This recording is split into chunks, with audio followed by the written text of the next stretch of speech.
Hello दोस्तों, नमस्कार। आपके मेरे channel property investment and journalist में स्वागत है। आज का हमारा टॉपिक प्रॉपर्टी पे रहेगा। वैसे मेरा एक दूसरा भी चैनल है, पैसा और सुकून सब ठीक ठाक है, kindly subscribe both the channel. Property पे जो टॉपिक रहेगा हमारा आज रीसेल के बारे में रहेगा। देखो, काफ़ी दिनों से आप देखते आ रहे हो एनसीआर के जो रेट्स हैं और भी ऑल और जो बिग सिटी मेट्रोज़ के रेट हैं, तो इनमें करीब 1 ईयर से आप देखोगे कंटिन्यूस एक तरह से बढ़ता ट्रेंड है। और जो न्यू लॉन्च होते हैं वो स्पेशली दिल्ली और गुड़गांव की हम बात लेते हैं तो एवरी टाइम प्राइस हाई ही चला जाता है and it is keep on going continuously. और अभी भी एक डीएलएफ का प्रोजेक्ट लॉन्च हुआ परिवान, आप लोगों ने देखा होगा, गुरुग्राम में हाथों हाथ 800 फ्लैट बिक गए। और जबकि उसका रेट भी ज़्यादा तो नहीं कह सकते, जिस तरह की कंपनी है, जिस तरह की लग्जरी एमिनिटी वो दे रही है, तो करीब 6-7 करोड़ के आसपास एक फ्लैट का जो कॉस्ट था एवरेज, आप देख सकते हो कि भाई हाथों हाथ बिक जाता है। विदिन 1-2 डेज़ 3 डेज़ में पूरा ही प्रोजेक्ट बिक जाता है। तो एक नया सिनेरियो है, लोगों के पास पैसे हैं, लोग इन्वेस्ट करना चाहते हैं, लोग पैसे को पार्क करना चाहते हैं। और एक्चुअली जो प्री लॉन्च होते हैं, एक्चुअली जो अंडर जो कंस्ट्रक्शन होते हैं, प्री लॉन्च नहीं मैं उसको कहूँगा, अंडर कंस्ट्रक्शन जो रहते हैं, जो न्यूली लॉन्च प्रोजेक्ट होता है, तो उस पर क्या है कि इन्वेस्टर काफ़ी आते हैं। इन्वेस्टर भाई 3-4 साल 5 साल जब तक ये इसका पोजीशन होता है इसमें रहते हैं, या मान लो भाई 2 साल में ही बीच में एग्जिट कर जाते हैं। तो जो प्रॉफिट मेकर जो इन्वेस्टर होते हैं उसमें इनकी संख्या ज़्यादा होती है।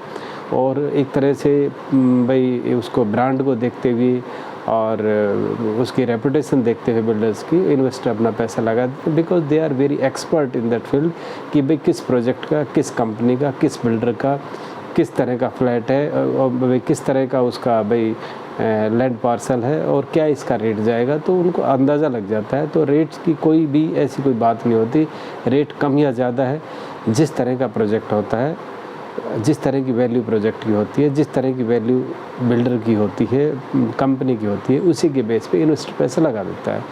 वेरेज जो एंड यूज़र है उनको इन चीज़ों का इतना आइडिया नहीं रहता है। एंड यूज़ पूरी ज़िंदगी में 1 या 2 घर खरीदता है, तो वो इतनी स्टडी भी नहीं करता है इसके ऊपर। और वो क्या करता है कि भाई किसी के इन्फ्लुएंस से, ब्रोकर के इन्फ्लुएंस से, या भाई थोड़ा बहुत स्टडी करके वो बेशक इसमें जो न्यूली लॉन्च है उसमें चला जाए, बट बहुत कम रेशियो उनका होता है। आप कह सकते हो कि भी एंड यूज़र कोशिश करता है कि वो एक तरह से रेडी टू मूव इस तरह का हो और उसको कोई किसी तरह का कोई वेट ना हो, और भाई एक तरह से पेपर्स वर्क वगैरह नीट एंड क्लीन हो, मीन्स हाथों हाथ बन जाए, और जैसे ही उसने पैसे दिए उसको पोजीशन मिल जाए।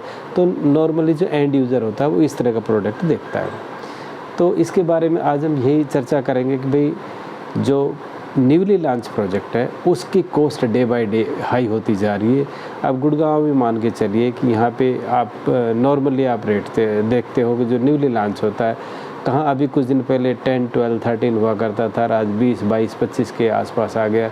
और नियर फ्यूचर आप देखोगे कि भाई जो एक तरह से जो हमारा भाई गोल्फ कोर्स एक्सटेंशन है उसमें विल फाइंड कि 35-40,000 पर स्क्वायर फीट का भी रेट आने की चांसेस है। तो let us see the what are this things going, और किस तरह की लग्जरी के प्रोजेक्ट होते हैं, क्या क्या एमिनिटीज़ होती रही है। तो आपको पता ही होगा यहाँ पे 100 करोड़ का तो फ्लैट अपार्टमेंट बिक ही चुका है।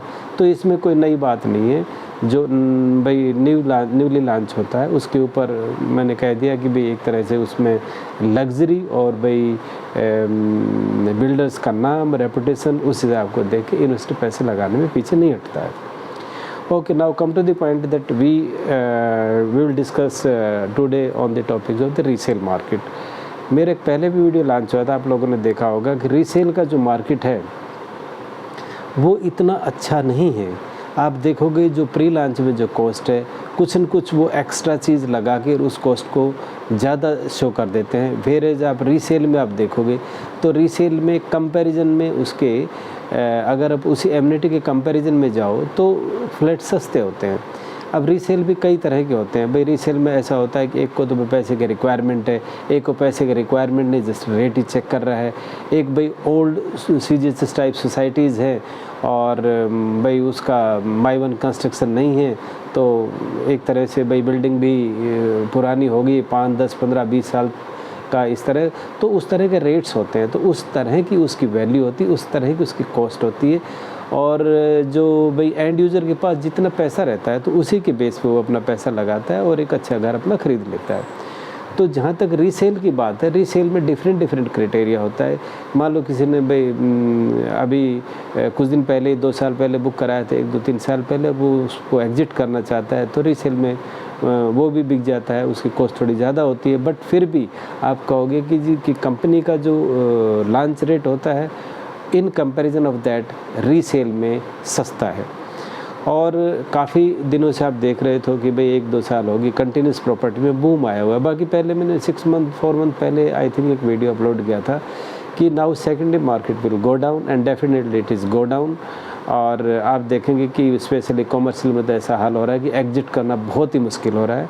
और जो रेजिडेंशियल है उनमें भी जो जंप आया था उस तरह का उसको मार्जिन मिल रहा है।